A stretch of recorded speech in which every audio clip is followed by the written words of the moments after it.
اور اگر ہو سکے تو سحری کے سجدوں کی بھی عادت ڈال لو. اس وقت رحمتیں اترتی ہیں، رزق بٹتا ہے، کرم نوازیوں کا نور اترتا ہے.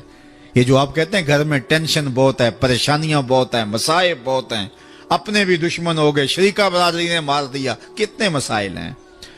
آپ سجدے تہجد کے ادا کرنے شروع کر دیں، روح کو قرار آ جائے گا، باطن کو چین آ جائے گا. ایک روایت میں آتا ہے حدیث پاک میں کہ جب سحری کا وقت ہوتا ہے تو شوہر اٹھتا ہے اور اپنی بیوی کو کہتا ہے اللہ کی بندی تو بھی اٹھ اور اللہ کے حضور سجدہ ریزی کریں. سارے دن کی تھکی ہوئی خاتون اٹھ نہیں پاتی تو وہ خیر وضو کر کے واپس جب آتا ہے تو چلو میں تھوڑا سا پانی لے آتا ہے اور اپنی بیوی کے چہرے پہ چھڑک دیتا ہے اور مصلی بچھا کے نماز پڑھنے لگ جاتا ہے. تو بیوی اٹھتی ہے، دیکھتی ہے کہ میرا شوہر نماز پڑھ رہا ہے تو اس کو بھی خیال آتا ہے تو وہ بھی اٹھتی ہے، وضو کرتی ہے، شوہر کے قریب مصلی بچھا کے وہ بھی نماز پڑھنے لگ جاتی ہے. سحری کا وقت ہے، نیم اندھیرا ہے، کوئی دیکھنے والا نہیں. کبھی شوہر سجدے میں ہے، کبھی بیوی قیام میں ہے، کبھی وہ رکوع میں ہے، کبھی یہ قومے میں ہے، کبھی وہ جلسے میں ہے. دونوں اللہ کے حضور سجدہ ریزیاں کر رہے ہیں. حدیث پاک میں آتا ہے دونوں کو دیکھ کے رب مسکرا رہا ہوتا ہے. اپنی شان کے مطابق اللہ خوش ہو رہا ہوتا ہے کہ میرا بندہ اور میری دہلیز کی باندی کس قدر میرے حضور سجدہ ریزیاں کر رہے ہیں. تو صاحبو آؤ اپنی پیشانیوں کو سجدوں کے نور سے مالا مال کریں. کتنی زندگی ہم گزار چکے ہیں، تھوڑا وقت باقی ہمارے پاس، بہت وقت گزار چکے ہیں. نہ جانے اٹھنے والا اگلا قدم کہاں ہے. آج موقع ہے کل نہیں ہوگا، وقت پر کافی ہے ایک قطرہ بھی آب خوش ہنگام کا. جل گیا جب کھیت برسا می تو پھر کس کام کا. پھر پچھتاوے سے کیا، آج کا پچھتاوا کل کی بہتری کی ضمانت ہوگی.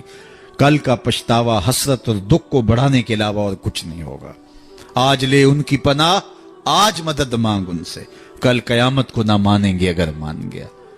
اقبال نے کہا تھا موسم اچھا پانی وافر مٹی بھی زرخیز، جس نے اپنا کھیت نہ سینچا وہ کیسا دہقان.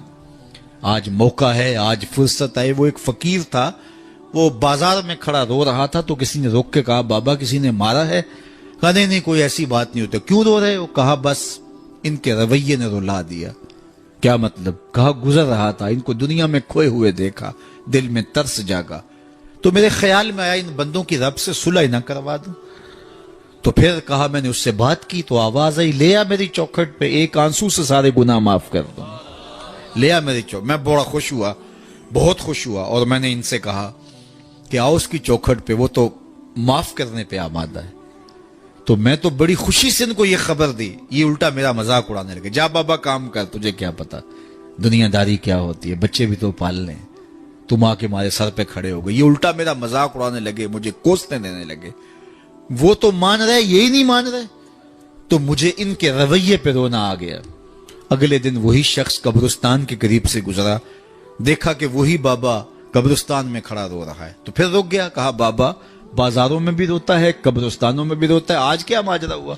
کہا کہانی کل والی ہے. کہا کیا مطلب؟ کہا کل ان سے مایوس ہو گیا، آج صبح اٹھا تو ادھر آ گیا. میرا خیال یہ ہوا چلو وہ نہیں مانے تو قبرستان والوں سے بات کرتے ہیں.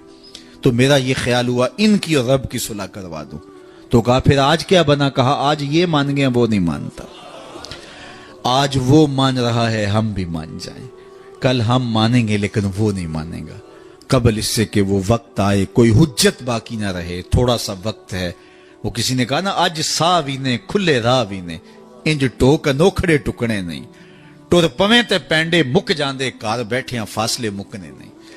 آج میرے پاس بھی وقت ہے، آپ کے پاس بھی وقت ہے. اپنی مختصر زندگی کو اللہ اور اس کے رسول کے نام لگا دیں. یہی میسج ہے. یہ میلاد کا میسج بھی ہے، یہ معراج کا میسج بھی ہے، یہ 10 محرم کا میسج بھی ہے، یہ کربلا کا میسج بھی ہے، یہ 11ویں کا میسج بھی ہے، یہ 12ویں کا میسج بھی ہے کہ اللہ اس کے رسول سے جڑ جاؤ. اور اگر یہ نہیں ہے تو پھر کیا فائدہ ہمارا بیٹھنے کا، اور کیا فائدہ ہمارے اجتماع اور جلسے منعقد کر. پھر ہماری ذات کے چسکے ہوں گے، ہمارے کانوں کی لذت رہ جائے گی. میں آؤں گا تو آپ کھڑے ہو جائیں گے، نعرے لگائیں گے، میرا نفس پلتا رہے گا کیا بات ہے، میں تو بہت بڑا ہوں. اللہ کے رسول کی نعت رک جائے گی، میری تعظیم کے لیے لوگ کھڑے ہو جائیں گے. اس سے مجھے بھی نشہ ملے گا اور لوگوں کو بھی لذت ملے گی. صاحب نہیں، ہم سب غلام نوکر ہیں. رضا ثاقب بہت بڑا ہوگا، رسول اللہ کی نعت سے بڑا نہیں ہے. حضور نے ارشاد فرمایا جو شخص یہ چاہے کہ لوگ میرا کھڑے ہو کے استقبال کریں وہ اپنا ٹھکانہ جہنم میں تلاش کر لے. یہ چھوٹی وعید ہے، یہ رونگٹے کھڑے کر دیتی ہے، بلکہ نفس کی چالیں تو اتنی باریک ہیں کہ حضرت بایزید بستامی بولے کہ میں نے ایک دن اپنے نفس سے کہا کہ میں تجھے غذا بھی نہیں دیتا، تو پھر بھی اتنا موٹا تازہ کیوں ہے؟ تو کہتے میرے نفس نے مجھے جواب دیا کہ بایزید جب تو گلیوں بازاروں سے گزرتا ہے نا تو لوگ انگلی کے اشارے کر کر کے کہتے ہیں یہ بایزید جا رہا ہے، یہ بایزید جا رہا ہے، میری غذا مجھے اس سے مل جاتی ہے. اس کی تو چالیں بڑی باریک ہیں. واہ واہ بڑا جلسہ کروایا جی، کمال ہو گئی، منتظمین اس پہ راضی ہو گئے. صاحب اس کی ضرورت نہیں ہے. ضرورت یہ ہے کہ کیا میرے عمل میں تبدیلی آئی، میری زندگی میں کوئی تبدیلی آئی، میری پیشانی کو سجدہ نصیب ہوا یا نہیں ہوا، میں اپنے پچھلے گناہوں پہ نادم ہوا ہوں یا نہیں ہوا، مجھے شرمندگی ہوئی ہے یا نہیں ہوئی، میں نے قبر کے لیے کوئی روشنی تلاش کی ہے کہ نہیں کی. قبر کے چراغاں کا بھی تو اہتمام کرنا ہے، وہاں کی بھی تو روشنی اکٹھی کرنی ہے، وہاں بھی تو سخت اندھیرا ہے، وہاں تو وحشت ہے. اللہ اکبر، تو وہاں کے لیے بھی تو کچھ چراغاں کرنا ہے. تو یہ مختصر زندگی اپنی قبر کو روشن کرنے کے لیے، اپنی آخرت کو پر نور کرنے کے لیے، اللہ اور اس کے رسول کی رضا جوئی کے لیے گزار دو. اقبال کے سارے کلام کا رس نہ چھوڑیں تو خلاصہ یہ نکلتا ہے کہ محمد سے وفا تو نے تو ہم تیرے ہیں، یہ جہاں چیز ہے کیا لوح و قلم تیرے ہیں. کہا ان سے وفا کر لو پھر قلم بھی تمہیں دے دیں گے، تختی بھی تمہیں دے دیں گے، جو لکھنا ہوا خود ہی لکھ لینا. پھر تیری تقدیر کے فیصلے واشنگٹن میں نہیں ہوں گے، بلکہ خدا بندے سے خود پوچھے گا بتا تیری رضا کیا ہے. شرط یہ ہے کہ جب دل کا رشتہ حضور سے جڑ جائے، قرآن اور صاحب قرآن سے جڑ جائے. آئیے میں اور آپ اپنی زندگی کو ان کے نام لگائیں. نماز عشاء کا وقت ہوا چاہ رہا ہے. میں جتنی باتیں کر لیں اگر ان پہ عمل ہو جائے تو میرے لیے اور آپ کے لیے اتنا ہی کافی ہے.